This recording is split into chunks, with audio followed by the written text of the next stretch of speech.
پہاڑی علاقوں کی سیر کے لیے چلتے ہیں، اور ان لوگوں نے تیاری کی، بچوں کی چھٹیاں تھی تو وہ لوگ، ان کے والد صاحب نے بھی رضامندی دے دی، اور ایک ہفتے کا پروگرام بنا کر وہ لوگ پہاڑی علاقوں کی سیر کے لیے چلے گئے۔ سب سے پہلے وہ جب ایک جگہ پہنچے تو ان لوگوں کو رات ہو چکی تھی۔ وہ کہتے ہیں کہ ہم لوگ نہیں جانتے کہ ہم لوگ کہاں تھے، کیونکہ ہم مری سے تو بہت پہلے نکل آئے تھے، لیکن اس کے بعد کا راستہ ہمیں معلوم نہیں ہو رہا تھا، بہت زیادہ موسم خراب تھا، اور اس موسم کے اندر ہی ہم لوگوں کو معلوم نہیں ہوا کہ ہم راستہ بھٹک گئے تھے۔ وہ کون سی جگہ تھی ہم نہیں جانتے، مگر بہت زیادہ ویرانہ تھا، اور بہت ہی زیادہ وہاں پر پہاڑ تھے، اور کچھ سمجھ نہیں آ رہی تھی کہ ہم لوگ کس مقام پر ہیں، اور ہمارے موبائلز بھی کام نہیں کر رہے تھے، نیٹ ورک بالکل بند ہو چکا تھا، یا شاید غیر مرئی مخلوقات جو وہاں موجود تھی انہوں نے اس حال تک پہنچایا تھا۔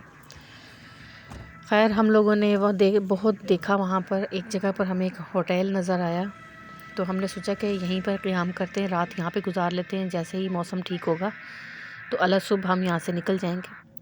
ہم لوگوں نے اپنا سامان وغیرہ نکالا گاڑی سے، اور ہم لوگ ہوٹل کی طرف چلے گئے، اور ہم حیران بھی تھے کہ اتنے ویرانے میں یہ کہاں سے آ گئے۔ خیر ہم لوگوں کے لیے بڑی خوشی کی بات تھی کہ ہمیں ایک ٹھکانہ مل گیا تھا، ورنہ ہم سوچ رہے تھے کہ شاید اس جنگل میں ہمیں گاڑی میں ہی رات گزارنی پڑے گی۔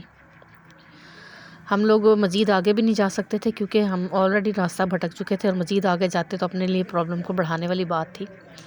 خیر ہم لوگ جب اندر گئے تو ہمیں کاؤنٹر پر ایک ہی وہاں پر نظر آیا بندہ کھڑا ہوا، جس نے کہ ہمیں ریسیو کیا، ریسیپشن پہ وہی تھا، اور اس نے ہمیں ایک کمرے کی چابی دے دی، اور کہنے لگا کہ ہم آپ کو اس روم میں 2 بیڈز ہیں، ہم آپ کو مزید بیڈز لگوا دیتے ہیں جتنے آپ کہیں گے۔ اور ہم نے جب ان سے کہا کہ ہمیں 2 کمرے چاہیے تو کہنے لگا کہ باقی کمرے خالی نہیں ہیں۔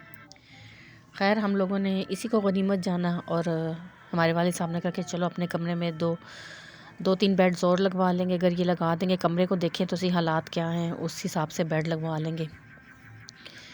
ہم لوگ جب اوپر پہنچے ان لوگوں نے ہمیں کہا کہ آپ اوپر چلے جائیں، اور وہاں سے بائیں طرف دوسرے نمبر پہ جو کمرہ ہے وہ آپ کا ہے۔ ہم لوگ جب اوپر گئے اور تو ہم نے دیکھا کہ بالکل سناٹا تھا، جس طرح سے وہ کہتے کہ تمام کمرے جو ہیں وہ بیزی ہیں اور ان میں لوگ موجود ہیں، مگر وہاں پر کوئی ایسی ہمیں ہلچل نظر نہیں تھی آ رہی۔ خیر ہم لوگ دوسرے نمبر والے کمرے کو دیکھا اور دروازہ کھولا، کمرہ خاصا معقول تھا اور ہم لوگوں کو اچھا لگا۔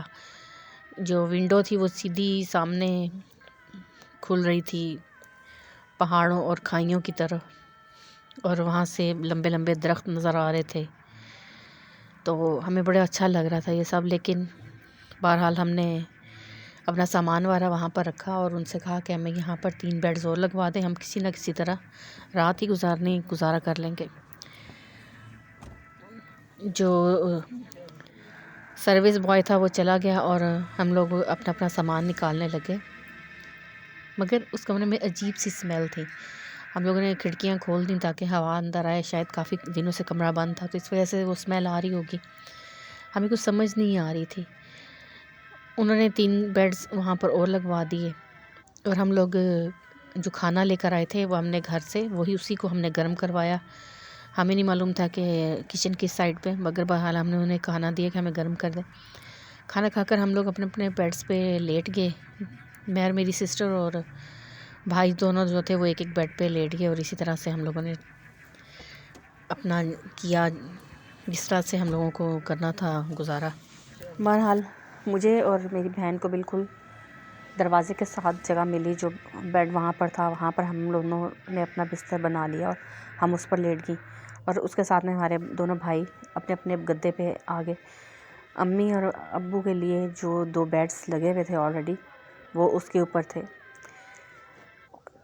اب یہ ہوا کہ سب کو چونکہ تھکے ہوئے تھے اور سب کو نیند آ گئی، مگر مجھے نیند نہیں آ رہی تھی۔ میری ایک عادت بہت بری ہے کہ اگر میں کہیں بالکل اجنبی جگہ پر جاؤں تو مجھے جلدی نیند نہیں آتی، اس لیے میں جاگ رہی تھی۔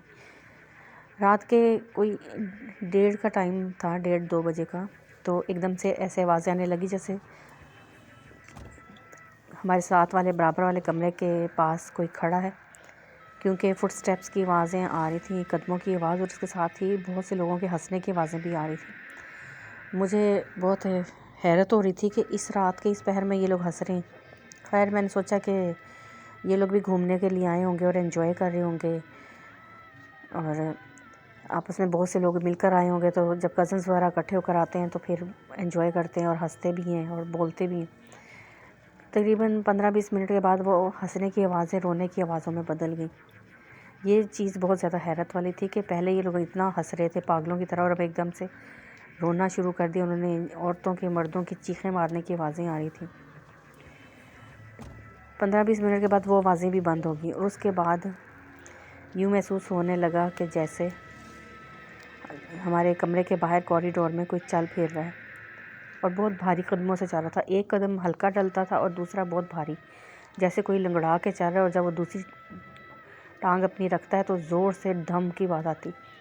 پھر تقریباً 15-20 منٹ تک وہ یوں ہی چلتا رہا۔ اس کے بعد اس کے چلنے کی آواز میں پائل کی کھنک کی آواز بھی شروع ہو گئی۔ وہ آہستہ آہستہ دھیمے دھیمے پورے کوریڈور میں چلتا ہوا آ رہا تھا، اور پھر جیسے وہ ہمارے کمرے کے باہر آ کے رک گیا۔ جب وہ آواز میرے کمرے کے باہر آ کے رک گئی تو مجھے یہ شبہ ہوا کہ کیا ان کو معلوم ہو گیا کہ اس کمرے میں کوئی جاگ رہا ہے، اور یہ ایسا نہ ہو کہ یہ مجھے کوئی نقصان پہنچا دیں۔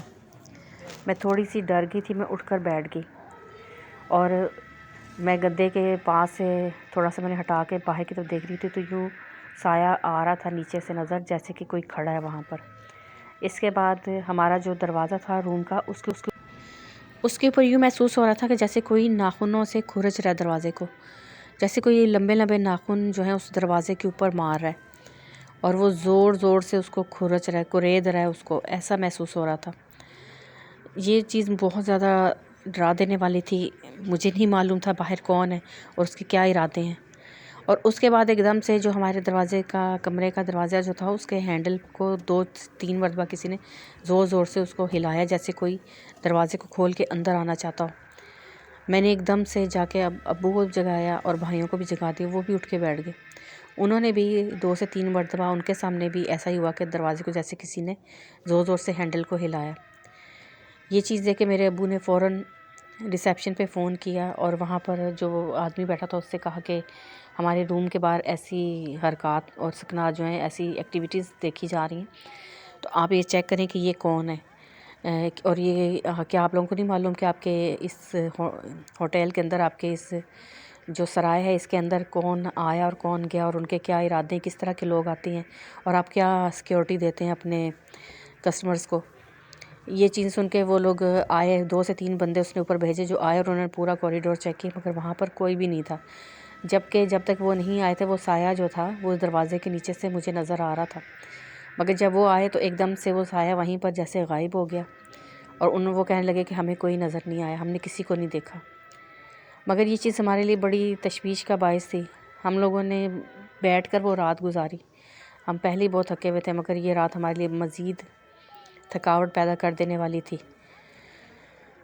رات کے جانے کون سا پیر تھا کہ بارش رک گئی اور آندھی طوفان بھی رک گیا، اور جو ہمارے لیے ایک مجبوری کا باعث تھی چیز، وہ اللہ کا شکر کہ ختم ہوگی۔ صبح ہم لوگوں نے اٹھ کر فوراً اپنا سامان باندھا، پیکنگ کی اور چیک آؤٹ کر لیا اس ہوٹل سے۔ اور جب ہم وہاں سے جا رہے تھے تو ہم نے دیکھا کہ 2-3 رومز کے دروازے کھلے ہوئے تھے۔ ہم نے اندر جھانکنے کی کوشش کر رہے تھے، میں نے اندر جھانکا اسپیشلی کہ میں دیکھوں کہ یہاں پہ کون لوگ ہیں، مگر وہاں پر کوئی بھی نہیں تھا، رومز بالکل خالی تھے۔ شاید وہ لوگ ہم سے بھی پہلے چیک آؤٹ کر چکے تھے۔ بہرحال ہم باہر نکلے اور آ کے اپنی گاڑی میں بیٹھے، گاڑی کو سٹارٹ کیا، اور اللہ کا شکر ہے کہ سب چیزیں نارمل رہیں۔ ہم نے اپنے موبائلز آن کیے تو الحمدللہ وہ بھی آن ہو گئے، اور ہم نے فون کیا آگے پیچھے سب لوگوں کو، اپنے جاننے والوں کو، تو انہوں نے راستہ ہمیں صحیح سے بتایا اور کہا کہ آپ غلط جگہ پہ نکل آئے ہیں۔ انہوں نے ہمیں صحیح سے راستہ گائیڈ کیا، تو ہم پھر سے آ کے جو مین سڑک تھی وہاں پر پہنچ گئے جہاں سے ہمیں آگے نکلنا تھا۔ مگر ہم بجائے آگے جانے کے، ہمارے والد بہت زیادہ پریشان تھے۔ انہوں نے کہا کہ واپس چلتے ہیں، اور ہم لوگ واپس اپنے گھر آ گئے، کیونکہ ہم لوگ بھی آگے نہیں جانا چاہ رہے تھے۔ جو کچھ ہمارے ساتھ ایک رات میں ہو گیا تھا، ہم اس کے ساتھ مزید رسک نہیں لینا چاہتے تھے، اس لیے ہم اپنے گھر واپس آ گئے۔ اور ہم میں سے کسی کو بھی کوئی شکوہ شکایت نہیں تھا کہ کیوں ہم گھومنے نہیں گئے، کیونکہ ہم سب کا یہی ارادہ تھا کہ اب ہمیں واپس جانا چاہیے۔ وہ ایک ہفتے کی جو ہمارے والد کی چھٹیاں تھیں وہ ہم نے اپنے ماموں جان کے گھر جا کے گزاری، اور وہاں پر ہم پکنکس کے لیے بھی گئے اور خوب ہم نے سیر سپاٹے کیے، خوب انجوائے کیا اور بڑا ہمیں مزہ آیا۔ اس کے بعد دوبارہ کبھی ہم نے ہلی ایریاز کی طرف جانا ہوتا ہے تو ہم کسی نہ کسی فیملی کو ساتھ میں جاننے والی ہوتی ہیں ان کو لے کر جاتے ہیں، ہم کبھی بھی یوں تنہا نہیں گئے، اور الحمدللہ اس کے بعد کوئی مسئلہ ہمیں نہیں ہوا۔ یہ تھی میری سٹوری جو میں نے آپ کے ساتھ شیئر کرنی تھی۔ بہت شکریہ آپ کا، اپنی سٹوری اپنی ہمارے ساتھ شیئر کی ہے۔ اس کے ساتھ ہی ہم اپنے آج کی سٹوریز کے یہ جو ہے سلسلہ اس کو ختم کرتے ہیں، پھر کل انشاءاللہ آپ کے ساتھ ملاقات ہوگی کسی نئی سٹوری کے ساتھ اور وقاص بھائی کی سٹوری کے ساتھ۔ تب تک کے لیے ہمیں اجازت دیں۔ ٹیک کیئر، اللہ حافظ، thanks for listening, cap listening.